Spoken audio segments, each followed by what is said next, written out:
ఎంతో టేస్టీ అయిన గుంట పొంగడాలు ఎలా చేస్తారో చూపెట్టానా. అది కూడా మిల్లెట్స్తోనండి, రాగి పిండితోని.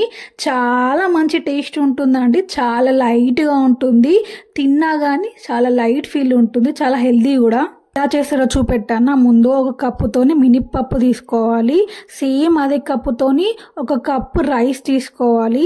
రేషన్ బియ్యం తీసుకోండి, చాలా మంచిదండి. నార్మల్ రైస్ కన్నా రేషన్ బియ్యం చాలా మంచిది. అది వాటర్తో మంచిగా నీట్గా క్లీన్ చేసేయాలి. మంచిగా కడిగేసినాక కొన్ని వాటర్ పోసి ఒక 6 hours వరకు నానబెడదాం. 6 hours తర్వాత క్యాప్ ఓపెన్ చేసేసాను. మళ్ళీ ఒకసారి మంచిగా కడిగేసి వాటర్ పారపోసి దాన్ని అంతా నేను గ్రైండ్ చేసుకుంటున్నాను.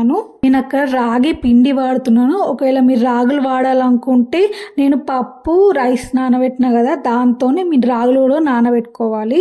నానబెట్టిన మంచిగా గ్రైండ్ చేసుకుందాం. కొన్ని మెంతులు వేసుకుందాం, హెల్త్కి కూడా మంచిది, టేస్ట్ కూడా చాలా బాగుంటుంది. చూడండి ఎంత మంచిగా సన్నగా గ్రైండ్ చేసుకోవాలి. చూసారా ఎంత మంచిగా గ్రైండ్ అయిపోయిందో. దీనిగా మంచిగా ఒక బౌల్లోకి తీసుకుందాం. గ్రైండ్ చేసిన పౌడర్ మొత్తం నేను బౌల్లోకి తీసుకున్నాను. నేను ఒక కప్పు మినప్పప్పు తీసుకుంటే ఒక కప్పు రైస్ తీసుకున్నాను. దానికి డబల్ క్వాంటిటీ మనము రాగిల పిండి తీసుకోవాలి. 2 cups రాగిల పిండి తీసుకుంటున్నాను. 2 cups రాగిల పిండి తీసుకొని మొత్తం దాన్ని కలిపేసుకోవాలి. మంచిగా కలిపేద్దాం, మంచిగా నీట్గా కలిపేద్దాం. మీరు కావాలనుకుంటే 1 cup కూడా వేసుకోవచ్చు, టేస్ట్ బాగా రావడానికి. మీకు మొత్తం రాగి పిండితోనే కావాలనుకుంటే 2 సేమ్ టేస్టే ఉంటుంది, మీ ఆప్షన్ అండి. మొత్తం బాగా మంచిగా మొత్తం అంతా కలిపేసేసి నేను క్యాప్ పెట్టేసి నైట్ మొత్తం ఇలానే పర్మనెంట్ వేసేస్తున్నాను. నైట్ అంతా ఇలానే ఉంచుతాము.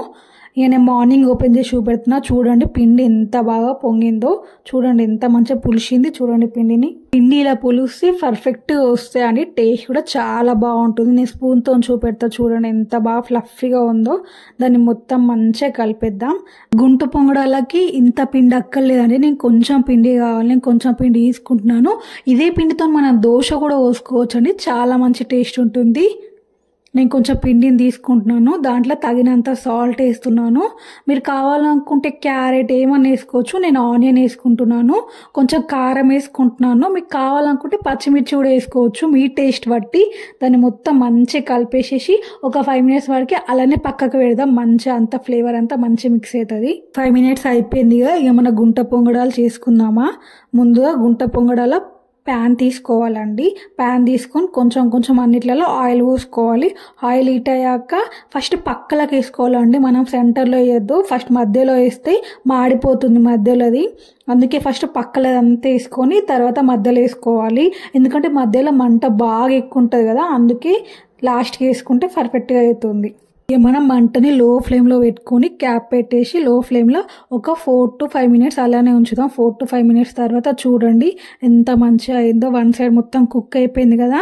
అలానే అన్నిటిని మనం టర్న్ చేద్దాం. అన్నిటిని టర్న్ చేసేసి ఇంకొక 2 minutes అలానే ఉంచుదాము. మీరు కావాలనుకుంటే బాగా క్రిస్పీ కావాలనుకుంటే మళ్ళీ కొంచెం పైనుంచి ఆయిల్ పోసుకోండి, లేదా అద్దనుకుంటే అలా కూడా బాగానే వస్తుందండి.